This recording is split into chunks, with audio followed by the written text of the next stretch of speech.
All right, y'all. So let's just go ahead and get right into it. So apparently, the supreme Islamic leader of Iran has been assassinated. I guess that's the best term to put it. And he's been taken out by the president, Donald J. Jambalaya Trump.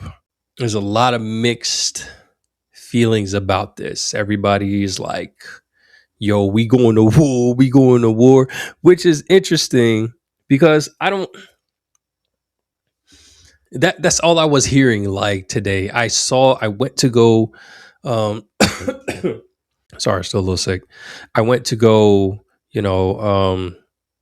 do the maintenance in my wife's car, and then like I just saw like the news, and I saw like the news anchors. I think it was Fox News. They was talking with the maybe one of the other leaders, the actual Iranian leader, but I couldn't really hear because I'm at a dealership. Next thing I know, I started seeing the stuff about people texting me talking about, so all right, it looks like we about to go to war, and I'm like, what happened? What's going on? And now I'm actually looking into it. It's been a whole day, and now I'm looking into it and seeing that Trump, with cooperation, I guess, with Israel, as we know, with this presidency's, Israel's the buddy. They took out the leader of the Islamic regime. So, and mind you, it's been like this for a while. This man, I mean, of course, I'm being from another country, so I won't understand. But okay. So let's go ahead and talk about Trump. Seems like Trump himself is maybe trying to, I don't know, win a Nobel Peace Prize or something, and just bringing in peace. Whatever happened with the dictator from Venezuela? Do we still have him? I don't know.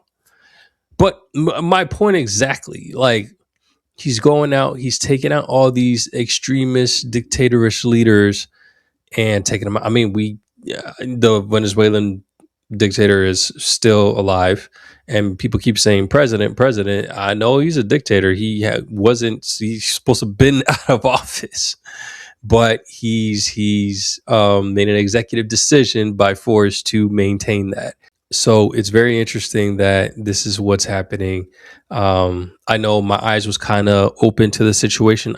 I because I don't know much about Iran. I just know about the war in Iraq and Iran and all that. So I always assumed that it was just that nation as a whole. I didn't know that that there was an Islamist leader that was taking over and being the, I guess, leader of that region, thus making all these issues and having all these things happening. So because it seems like, and again, the part that I'm mentioning in regards to mixed feelings is that just like with Venezuela, the people that live there are happy.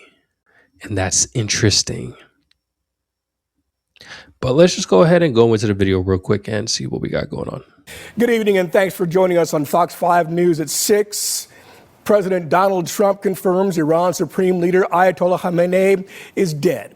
This following a major attack by the U.S. and Israel. The strikes mark the second time in 8 months the Trump administration has attacked the Islamic Republic. Talks between the two over Iran's nuclear program have led to no negotiated solution. Fox 5 News correspondent Stephanie Bennett has the latest on the aftermath from London. Senior Israeli officials say Iran's supreme leader Ali Khamenei is dead following a joint attack by the U.S. and Israel on Iran. According to Israeli military, who says those strikes simultaneously targeted 3 sites where Iranian leaders had been meeting. This morning, in a powerful surprise attack, we destroyed the compound of the dictator Khamenei in the heart of Tehran. There are many signs that this dictator is gone too.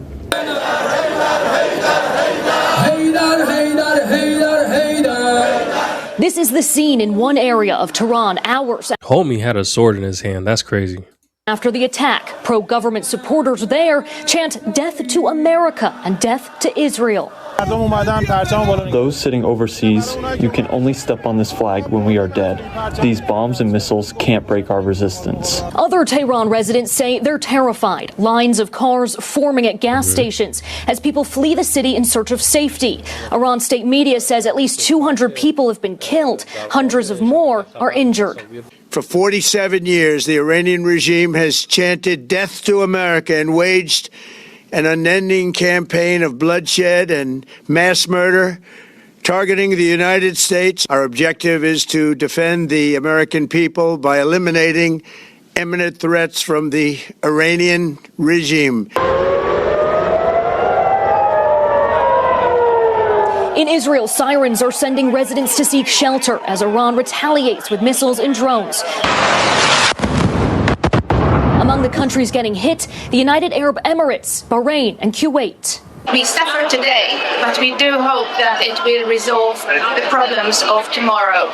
European leaders are calling on the U.S. and Iran to resume talks. In London, Stephanie Bennett, Fox News. U.S., Israel, and Iran continues. Reactions are beginning to come in across metro Atlanta. Fox 5's Ray Yedena reports. This afternoon, President Donald Trump confirmed that Iran's supreme leader has been killed in a strike led by the U.S. and Israel. Reactions are now pouring in from Iranians and politicians across North Georgia.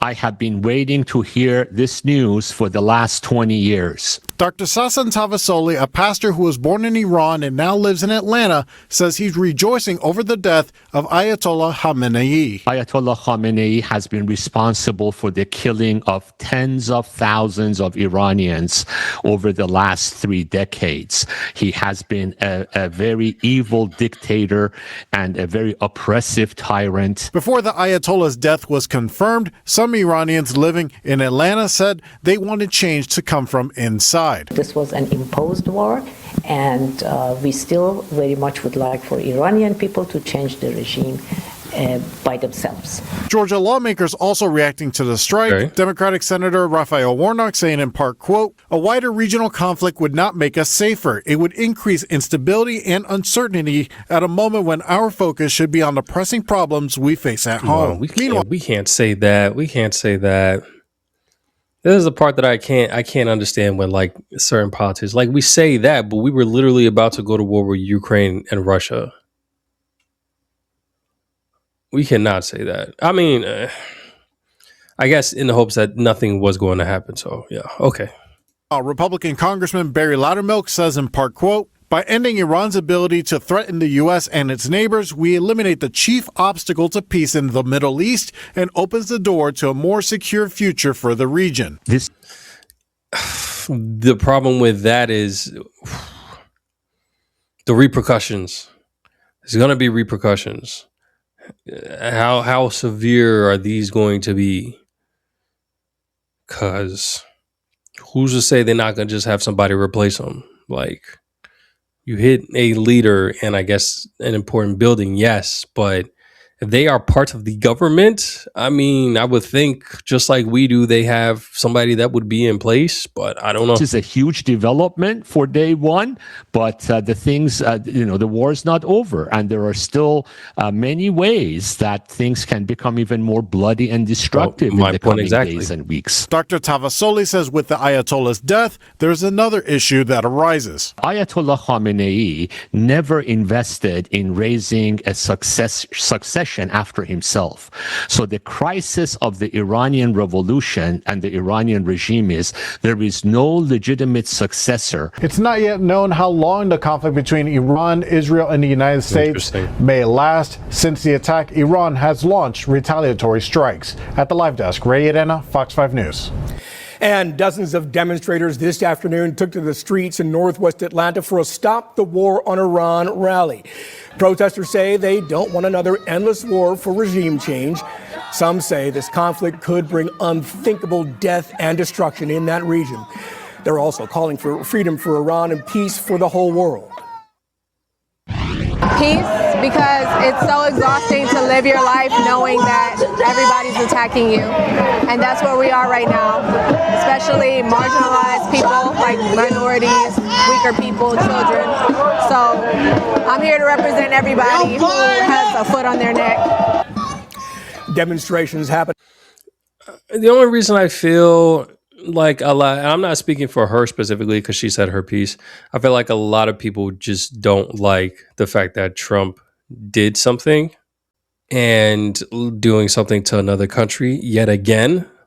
So now they're out and protesting as they are.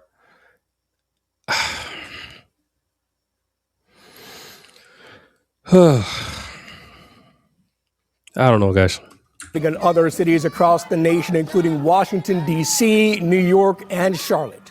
Okay, so just going back to... And it seems like it's not as bad as it was before. I mean, granted, that was just Atlanta. U.S. air base in Saudi Arabia reportedly under attack.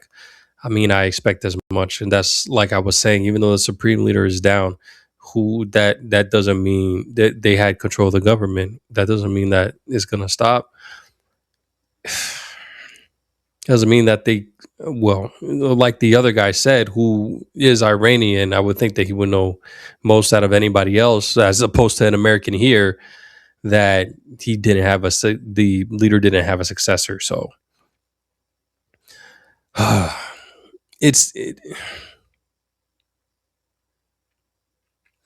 in this airstrike, I know there's some innocent people that were either hurt and or killed. Same as with the Venezuela attack. I'm pretty sure some people were hurt and or killed there as well. I don't fully remember. But again, just like you saw with this Iranian pastor who is glad that this happened, and the other Iranian lady who says that, I mean, it happened. She was hoping that it would be from the inside, Iranians taking over their country back, their government back, whatever the case may be. She didn't like that it came to this, and I don't think anybody liked the way that it was. But you heard from the dude's mouth. This guy has been the guy, and they were trying to find compromises to stop them from trying to build nuclear weapons, and there wasn't trying to get no compromise, or at least allegedly that's what the claim is. So when you take them out, it's like, yes, the president is once again going out and getting involved in other countries and their stuff, and it seems like it's only for American gain. There's probably a lot of validity to that. But once again, it's just going to be 2 quick videos. Once again, we see the people of the nation glad and ecstatic that this is happening. Let's check it out. The statue.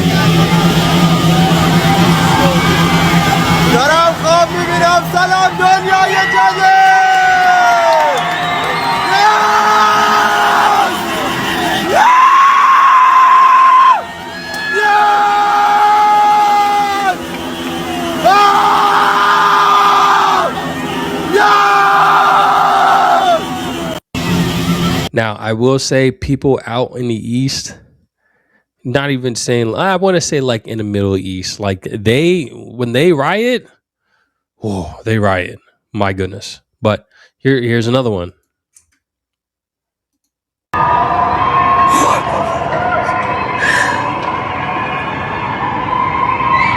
Celebration.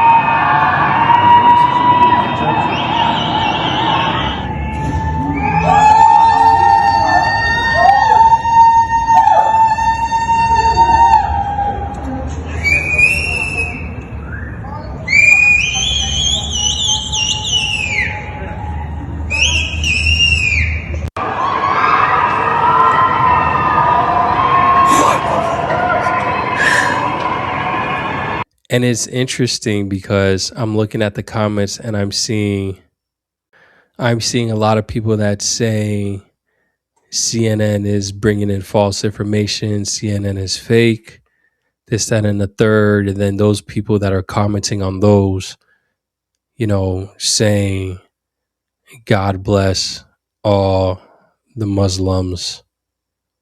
Allah may Allah protect all Muslims and all that stuff, is saying that don't spread fake news. But then you got people that are saying, why is everyone saying that this is fake? And somebody else is like, because it goes against their political opinions, therefore it's fake to them. I don't know, guys. And here's the difference. Here's the difference. Based off of what I'm seeing, again, between Venezuela and this situation. I don't know if you guys recall the Venezuela video that I did. There were those in Venezuela that were glad that the dictator was taken by our U.S. Current administration. There are Venezuelans here in America that were glad that the dictator, an actual dictator, was taken.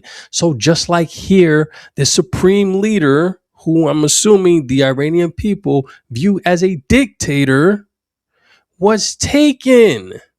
And listen, when we're talking about dictators, we're saying that these people have been involved and, well, I can't say because I don't know for certain, but based off of the things that we've been told, they are the ones that, or at least in Venezuela's instance, they are the ones that are heavily responsible when it comes to the drug trafficking, allegedly. And even then, like all the gangs and violence that's going on over there, allowing, well, let's not get into that because that's Republican propaganda, some people will say.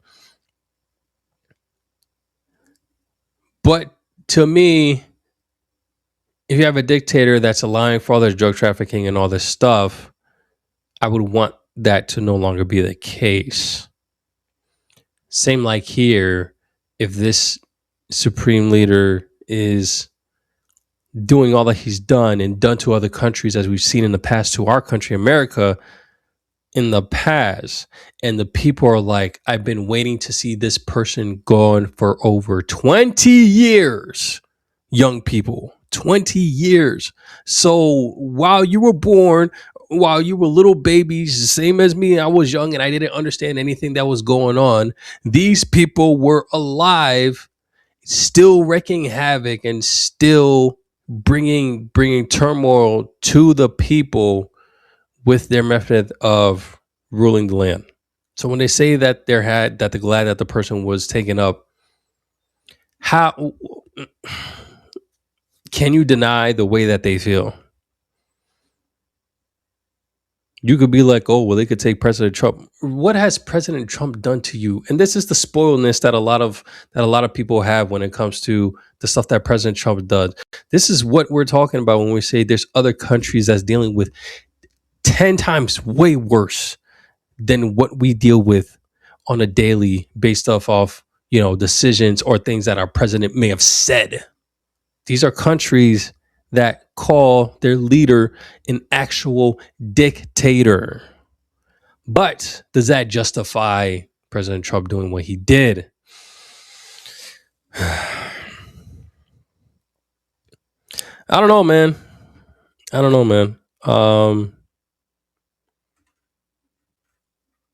I will say there's a lot of things that Trump said that he was going to do that I knew that he was going to do. This was one of those things that I didn't know he was going to do. This and like the whole president of Venezuela, like him just like trying to be a hero. The thing is, it's not a matter of just aiding somebody that's in wars with another country that's an ally country. I think this is more so him coming in. If you're asking for help, we're going to take care of the situation quickly, swiftly. I guess. I mean, he did it with Venezuela. He's done it here. Granted, here's not over yet, but we'll see how that goes. And he's somewhat calmed down, kind of, sort of, not really, the Russian-Ukraine issue. So a lot has been done, but there's always a question: how is this going to affect us in the future? I don't know, but y'all let me know in the comment section what y'all think. I'm gonna catch you on the next one. Take it easy. Peace.